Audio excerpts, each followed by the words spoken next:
यदि आप भी किसी प्रकार का समस्या से जूझ रहे हैं ना, तो आप क्या कर सकते हैं, सवाल पूछ सकते हैं। मेरा प्रयास रहेगा वीडियो के माध्यम से आपको बताएंगे क्या करना है, कैसे करना है। आज देखें, सवाल है सर, मेरे दादाजी 5 भाई हैं, उनके पिताजी का 2 खतौनी है, एक खतौनी में 5 भाइयों का नाम है, जिसमें मेरे दादाजी अपना हिस्सा जो है बैनामा कर दिए हैं। दूसरे वाले खाते में जो है 3 भाइयों का नाम है, 2 भाइयों का नाम नहीं है। लेखपाल और जो यहाँ पर कानून बोल रहे हैं ना कि मेरे दादाजी के पिताजी के बाद जब दादाजी के लोगों का नाम दर्ज हुआ है, उस समय के खतौनी का नकल लाइए। उस समय के खतौनी का नकल रिकॉर्ड रूम से नहीं मिल रहा है। रिकॉर्ड रूम का मुंशी काफी पैसा ले लिया ढूंढने के लिए, मगर नहीं मिला। और मेरा गांव अभी सर्वे, इसलिए ऑनलाइन रिकॉर्ड नहीं निकल रहा है, कृपया मेरी मदद करें। देखें, अगर सबसे बड़ा यहाँ पर सवाल क्या होता है कि अगर आपके दादाजी जो हैं, यहाँ पर दादा जो हैं, ये इनके 5 भाई हैं, और 5 भाई में क्या होगा कि कोई भी संपत्ति अगर पैतृक संपत्ति उनकी है, यानी पूर्वज से प्राप्त उनकी संपत्ति है, पैतृक संपत्ति है, तो पैतृक संपत्ति में सभी का बराबर अधिकार होगा, 5 का बराबर अधिकार होगा। अब है कि जो खतौनी वर्तमान में खाता खतौनी जो चल रहा है, खतौनी में 5 भाइयों का नाम है, जिसमें मेरे दादाजी अपना हिस्सा बैनामा कर दिए। मतलब जो है आप कह सकते हैं कि जो दादाजी हैं वो अपना हिस्सा जो भी है बेचे। दूसरे वाले के खाते में सिर्फ 3 जो है ना, खाते में सिर्फ 3 भाइयों का ही नाम है, 2 भाइयों का नाम नहीं है। तो ये जो समस्या है ना, कि मान लेते हैं कि आप जो है, आपका जो दादाजी जो है, तो देखें, एक तो नकल आप जो है यहाँ पर जो निकालने का प्रयास जो है आप करेंगे। अगर कोई राजस्व रिकॉर्ड में भी इंफॉर्मेशन अगर दर्ज है, राजस्व रिकॉर्ड में अगर मान लेते हैं कि इंफॉर्मेशन दर्ज है, तो वहाँ से भी आप जो है इंफॉर्मेशन प्राप्त कर सकते हैं। इसके अलावा मान लेते हैं कि समस्या का अगर हल नहीं निकलता है और आपकी दावेदारी जो है, यहाँ पर दावेदारी क्या कहती है, उसके बाद ये देखा जाता है दखल क्या कहता है, और यहाँ पर ये भी देखा जाता है कि कितना जमीन पर दखल है, किसके पास कितना जमीन है और किसने कितना जमीन को बेचा है। अब ये सभी समस्या का हल निकालने के लिए है कि अगर मान लेते हैं कागजात नहीं भी है, जमीन मौजूद है, उस जमीन का आपने कभी उपयोग किया है और आज मान लेते हैं कि नाम नहीं दर्ज हुआ, इसके वजह से जो है वो संपत्ति अगर आपको प्राप्त नहीं हुई है, तो ऐसे सिचुएशन में आप न्यायालय जा सकते हैं। यानी आपको कहाँ जाना है, दीवानी कोर्ट में आप जो है अपना दावा पेश कर सकते हैं। यानी सिविल कोर्ट जाएंगे और यानी सिविल कोर्ट में आप क्या करेंगे, अपना जो दावा है वो दावा पेश करेंगे। उसके बाद जो है आप दावा पेश करेंगे, आपके जो वकील हैं वो अपना पक्ष रखेंगे, और उसके बाद जो है जो भी अब एक तरह से साक्ष्य होंगे वो साक्ष्य यहाँ पर प्रस्तुत किया जाएगा। साक्ष्य के साथ साथ जो है गवाह भी एक तरह से प्रस्तुत किए जाएंगे कि जो वास्तविक स्थिति है, यानी ग्राउंड लेवल की, वो क्या कहता है, ये स्पष्ट तरीके से बताएंगे कोर्ट में गवाह आपके आसपास के होंगे, वो पूरी जानकारी देंगे कि आखिरकार जमीन जो है, ठीक है, आज जमीन में किसी का मान लेते हैं नाम दर्ज नहीं हुआ, तो नाम अगर दर्ज नहीं हुआ तो क्यों दर्ज नहीं हुआ, क्या कारण रहा, और अगर नाम दर्ज नहीं भी हुआ तो अगर उनको कभी दखल मिला हुआ था या जमीन उनको जो है एक तरह से डिवाइड करके परिवार के लोग दिए थे, तो कानूनी तौर पर उनका जो है दावा जो वो कर रहे हैं, वो दावा उनका आखिरकार जो दखल के अनुसार है, कब्जा के अनुसार है, वो साबित अगर हो जाता है तो फिर कोर्ट का आदेश ही आपका कागजात बन जाएगा। ठीक है, मान लेते हैं कि कागज है, रिकॉर्ड रूम में नहीं मिल रहा है, लेकिन देखें कागज जो है एक तरीके से कहीं ना कहीं ये एक बार आपको पूरा जो कानूनी प्रोसेस के तहत है, दस्तावेज कैसे निकालते हैं, आप जो है एक तरह से RTI लगाकर जो है अपना जो है दस्तावेज की आप मांग कर सकते हैं कि आपका कागजात क्यों नहीं है, कहाँ गया, उसका पूरा एक तरह से रिपोर्ट भी आपके पास होना चाहिए। कल को अगर कोर्ट में भी ये बात अगर उठाया जाए तो आप जो है एक तरीके से ये बता सकते हैं कि आपके दस्तावेज जब आप निकालने का प्रयास किए तो आपको क्या जवाब मिला। अगला यहाँ पर देखें कि आरएस जो खतियान है, यानी आरएस खतियान की अगर बात करें तो इसमें अनाबाद बिहार सरकार दर्ज है। किस में यहाँ पर नई प्रति दर्ज है तथा यहाँ पर अभियुक्त के कॉलम में जो है दखलकर का नाम दर्ज है। चौहद्दी जो है मेंशन है 1956 से अभी तक। अब दखलकर के दूसरे खतियान के चौहद्दी उत्तर नीच दक्षिण जो है नीच दर्ज है। उसी गांव के दूसरे आदमी के खतियान के चौहद्दी में उत्तर दखलकार का नाम दर्ज है। सीएस सर्वे में जो है प्लॉट जो बहुत बड़ा था। तो इसके अलावा कोई कागजात नहीं है। सबसे बड़ी बात है कि आखिरकार सीएस जो खतियान है, सीएस खतियान में क्या दर्ज है।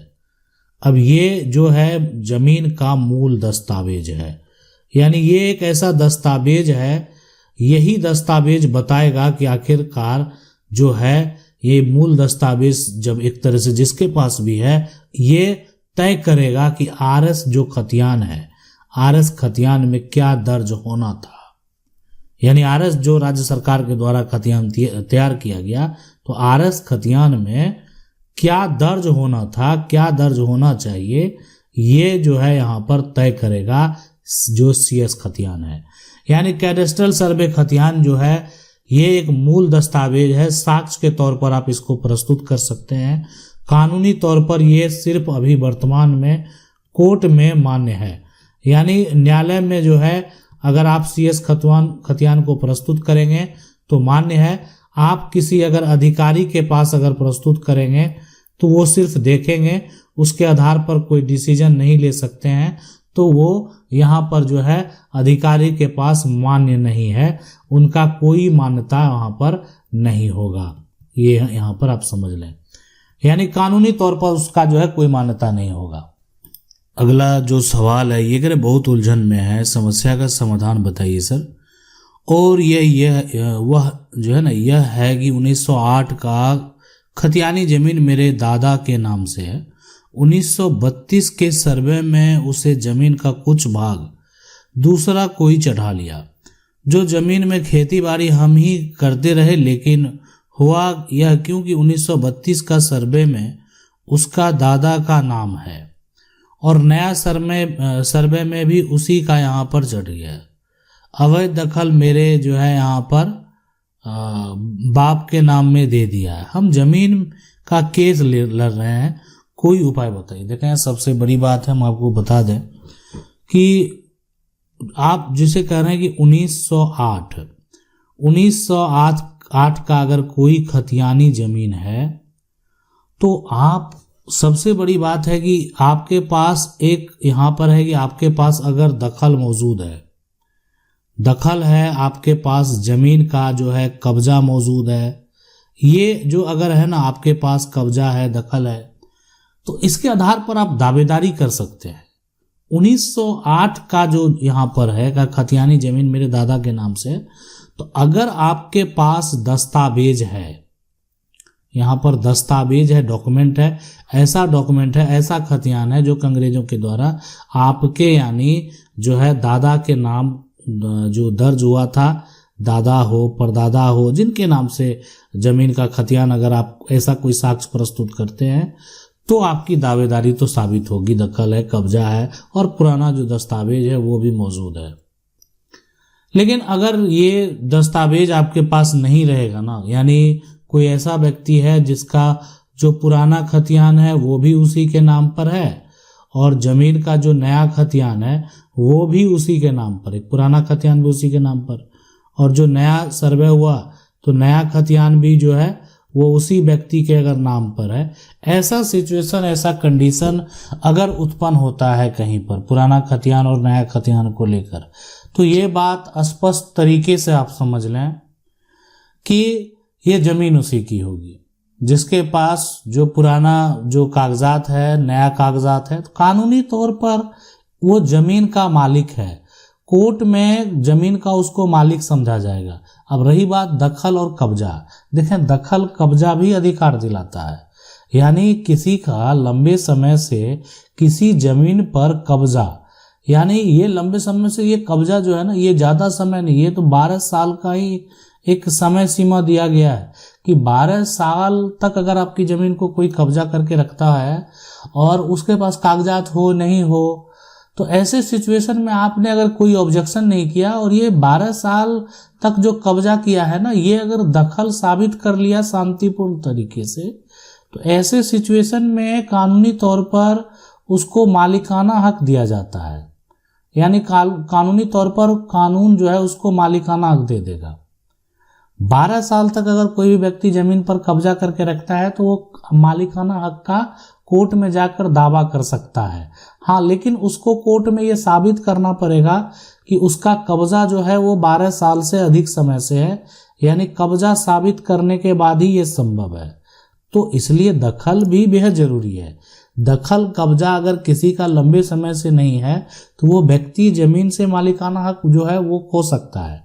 और यहाँ रही बात कि आपने स्पष्ट जो है कर दिया है कि 1908 का खतियानी जमीन मेरे दादा के नाम से है, और अगर ये कागजात आपके पास है, 1908 का अंग्रेज के दिया हुआ जो दस्तावेज है, डॉक्यूमेंट है, ये कागजात अगर आपके पास मौजूद है तो कानूनी तौर पर आप संपत्ति के मालिक हैं, और ये आपका एक मूल दस्तावेज है जिसके आधार पर आप जो है अपना दावा पेश कर सकते हैं, और ये दावा पेश कर सकते हैं और आप संपत्ति को हासिल भी कर सकते हैं।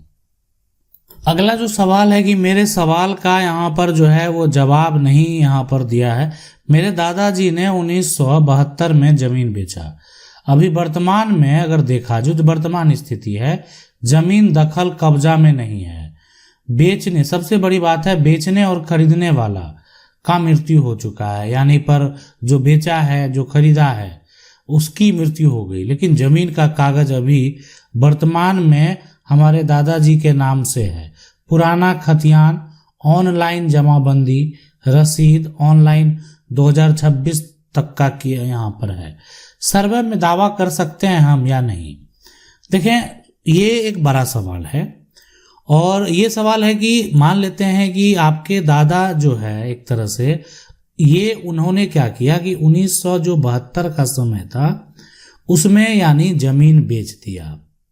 जमीन यहाँ पर जो है वो बेच दिया, और जो बेच दिया तो हुआ एक्चुअली यहाँ पर क्या कि जमीन तो वर्तमान में दखल कब्जा में है नहीं, यानी जमीन जो खरीदा होगा वो उसके कब्जे में चला गया। लेकिन 1972 में जमीन बेचा गया, लेकिन आज तक जमीन का म्यूटेशन नहीं हुआ, दाखिल खारिज नहीं हुआ, नामांतरण नहीं हुआ, जिसके वजह से आज भी ये जमीन जो है ना विक्रेता के नाम पर दर्ज है। यानी अभी वर्तमान जो स्थिति है तो जमीन विक्रेता के नाम पर दर्ज है। जमीन यहाँ पर जो है विक्रेता के जो नाम है ना, नाम पर दर्ज है। तो देखें यहाँ पर अभी समझने वाली बात है, और ये आपको जानना भी चाहिए कि अभी वर्तमान स्थिति में वो जमीन आपके रिकॉर्ड में है। तो ये जो दस्तावेज है, हमारा कानून ये कहता है कि हमारे पूर्वज या हमारे पिता दादा जो भी है, अगर एक बार उन्होंने प्रॉपर्टी ट्रांसफर कर दिया, प्रॉपर्टी ट्रांसफर ऑफ एक्ट के तहत, तो कोई भी उत्तराधिकारी को दोबारा प्रॉपर्टी ट्रांसफर करने का अधिकार नहीं है। लेकिन अभी यहाँ पर जो वर्तमान स्थिति है कि जमीन जो है विक्रेता के जो नाम है उसी के नाम पर चला आया है। हो सकता है कि अब उनका जो बेटा का नाम है वो आ जाएगा, ठीक है, यानी जो उनके वंशज हैं उनके नाम पर आ जाएगा। हो सकता है आगे चल के इनका जो पोता है उनके नाम पर ये जमीन दर्ज हो जाएगा। बेटा पोता जो भी उत्तराधिकारी परिवार के होंगे उनके नाम पर ये जमीन जो है वो दर्ज होता जाएगा। अभी वर्तमान में पुराना खतियान, ऑनलाइन जमाबंदी, रसीद, सारा कुछ जो है ये अभी के समय तक ये पूरा उनका कट रहा है।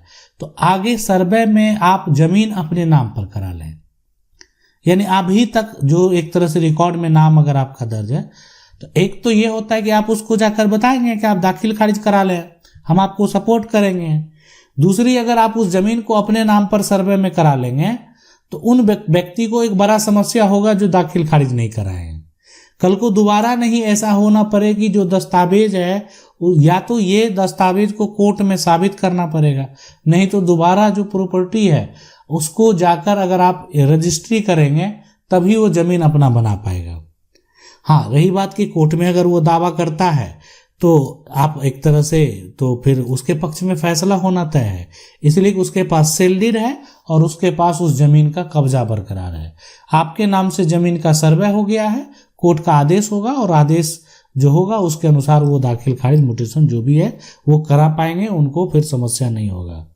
सरकार अगर आदेश देती है कि जमीन का केवाला लाएं और जमीन का दखल लाएं, यानी केवाला और दखल से अगर हम जमीन का सर्वे कर देंगे तो ये जो एक तरह से बाद में सरकार के द्वारा अगर ऐसा कोई जांच पड़ताल करने के बाद अगर करने का कार्य सरकार के द्वारा अगर किया जाता है तो हो सकता है जमीन का जो खरीदार है यहाँ पर खरीददार के नाम से जमीन जो है वो क्या हो जाएगा, सर्वे हो जाएगा। तो ये जो है इस तरीके से ये प्रक्रिया होने वाला है। अभी वर्तमान स्थिति में अभी आपकी जमाबंदी पर वो जमीन है तो जमीन सर्वे में भी आपका वो प्लॉट जो है वो दर्ज होना तय है। अगला जो सवाल है कि जमीन पर काफी टाइम से, यानी जो जमीन है ना उस पे काफी टाइम से जो है उनके द्वारा दावा अगर नहीं किया, दावा नहीं करने से जमीन अनाबाद बिहार सरकार हो गई है, क्या करें फिर कि जो है फिर से यहाँ पर जमीन जो है रैयती हो जाए। देखें CS सर्वे जो है यहाँ पर नक्शे में जमीन में प्लॉट नंबर यहाँ पर दिख रहा है और यहाँ पर वहीं उसके बाद से जो है नक्शा में प्लॉट नंबर नहीं शो हो रहा है, उसका ठीक कैसे करें। तो देखें सबसे बड़ी बात है कि अगर ये जो बिहार सरकार के नाम से जमीन अगर दर्ज हो गया है तो आप जो है बिहार सरकार जो रिविजनल सर्वे में बिहार सरकार के नाम पर हुआ है तो आपको क्या करना है, आप यहाँ पर जो है सिविल कोर्ट में केस फाइल करेंगे और सिविल कोर्ट में जो आप केस फाइल करेंगे ये केस होगा बिहार सरकार के ऊपर, यानी बिहार सरकार के ऊपर आप केस फाइल करेंगे। अब यहाँ पर जो होगा कि आपके जो वकील होंगे, मतलब आपका जो वकील होगा उस वकील के माध्यम से, यानी आप जो है अपना पक्ष रखेंगे अपना, उसके बाद जो है वकील के माध्यम से आप अपना जो कागजात है वो आप कागजात प्रस्तुत करेंगे। वकील के माध्यम से जो भी साक्ष्य है वो साक्ष्य आप प्रस्तुत करेंगे। तो ये जो क्या होगा कि सिविल कोर्ट में बिहार सरकार को नोटिस भेजा जाएगा। बिहार सरकार के जो अधिकारी होंगे वो इस बात का जवाब देंगे कि आखिर ये जमीन बिहार सरकार कैसे हुआ। कोई भी किसी का निजी जमीन अगर है और निजी जमीन जो है वो बिहार सरकार होने का मतलब है कि आपकी जमीन की कभी, या तो आप कह सकते हैं कि भूमि अधिग्रहण कानून के तहत सरकार ने आपकी जमीन को अधिग्रहित किया और आपके पूर्वज को जमीन का यहाँ पर जो भी यहाँ पर मुआवजा होता है, यानी वो मुआवजा जो है यानी दिया गया जो है ना मुआवजा, और मुआवजा देने के बाद वो अब सरकार की नाम जो जमीन है वो दर्ज हो गया। तो अगर ऐसा कुछ भी नहीं हुआ है तो ये बिहार सरकार के नाम दर्ज यानी नहीं होना चाहिए था। सिविल कोर्ट में आप दावा पेश करेंगे और दावा पेश करने के बाद आप अपनी जमीन को, अपनी प्रॉपर्टी को प्राप्त कर पाएंगे। अगला सवाल है सर, खतियान हमारे पूर्वज का है पर यहाँ पर अवैध जमाबंदी ये जो है ना और कब्जा किसी दूसरे का है, वो कुछ जमीन बेच भी लिया है और इस केस में क्या सही यहाँ रहेगा। खतियान की जानकारी जो है अब जो है सर्वे में पता यहाँ पर चला है। तो देखें ये जो सिचुएशन है कि सबसे बड़ी बात है कि जो आपके यहाँ पर जो पूर्वज हैं तो खतियान आपके पूर्वज का है, जमीन का आपके पास सबसे बड़ा दस्तावेज है और वो दस्तावेज है जमीन का खतियान। तो आपको जमीन का खतियान मिल गया और यहाँ पर क्या हुआ कि जमीन का खतियान तो है, कोई दिक्कत नहीं, लेकिन इस जमीन का जो है कोई व्यक्ति फर्जी जमाबंदी करा लिया है, यानी म्यूटेशन, कोई व्यक्ति गलत तरीके से अपना नाम जो है वो दर्ज करा लिया। और एक तो फर्जी जमाबंदी, दूसरा जो है जब आप कब्जा देखेंगे तो कब्जा जो है वो भी नहीं है, ठीक है, कब्जा यहाँ पर भी नहीं है। तो कागजात के तौर पर सिर्फ जमीन का खतियान है और जमीन अपने नाम पर कोई करा लिया है तो इस जमीन को, कुछ टुकड़े जमीन को वो बेच भी दिया। तो अब अपने नाम पर जमीन का जमाबंदी जो है दर्ज कराकर जमीन क्या किया, बेच भी दिया है। तो क्या होगा यहाँ पर देखें, ऐसे सिचुएशन में देखें जमीन आपके नाम जो है, आपके नाम खतियान जरूर है, लेकिन आप सर्वे का वेट करेंगे तो अभी भी वर्तमान में उसके पास जो है उसका नाम जो है वो राजस्व रिकॉर्ड में दर्ज है। यदि कोई भी व्यक्ति का जो नाम है ना, अगर सरकार का जो राजस्व रिकॉर्ड है, यानी राजस्व जो यहाँ पर रिकॉर्ड है, उस रिकॉर्ड में अगर किसी भी व्यक्ति का नाम जो है यानी दर्ज है, तो कानूनी तौर पर देखा जाता है कि, और ये समझा भी जाता है कि आखिरकार जमीन का मालिक कौन है।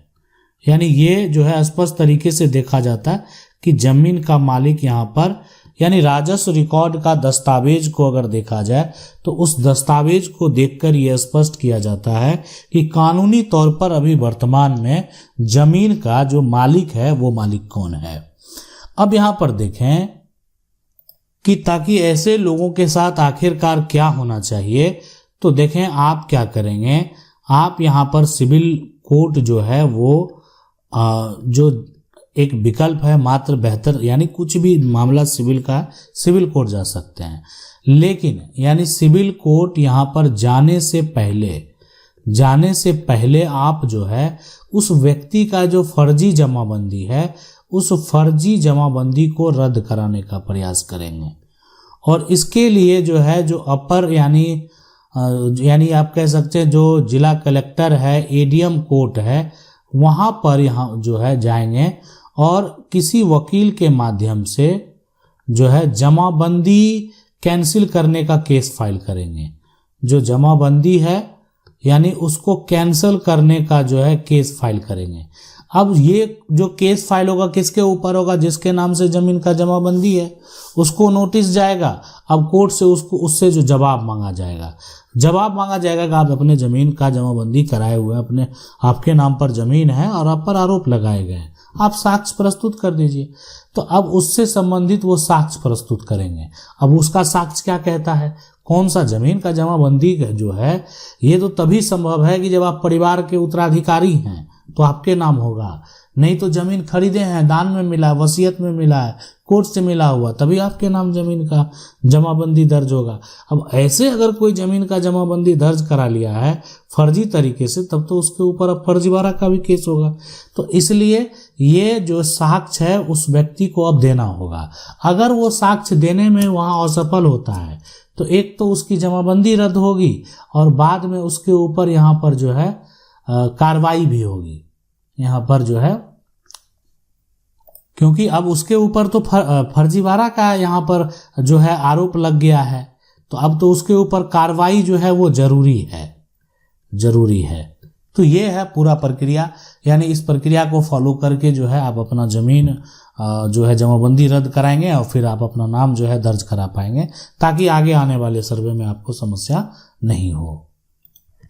अगला सवाल है कि मेरे पास पूर्वजों का खतियान और जमाबंदी भी है लेकिन जमीन कहाँ है इसके बारे में नहीं पता, क्या करें। 12 साल से आगे में ही है, अपने यहाँ पर जो है माता पिता की मृत्यु हो गई है, आगे क्या करें बताइए। देखें सबसे बड़ी बात है कि अगर आपके पास जमीन का खतियान है और साथ में खतियान के साथ साथ जो है आपके पास जमीन की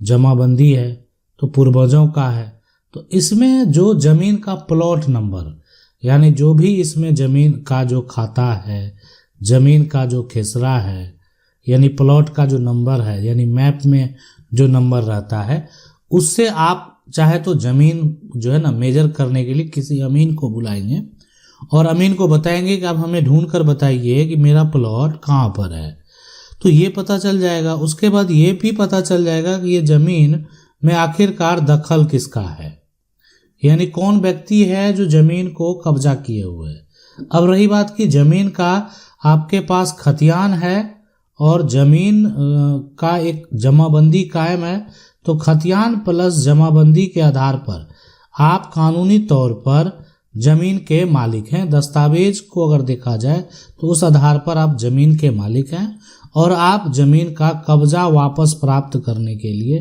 केस फाइल कर सकते हैं।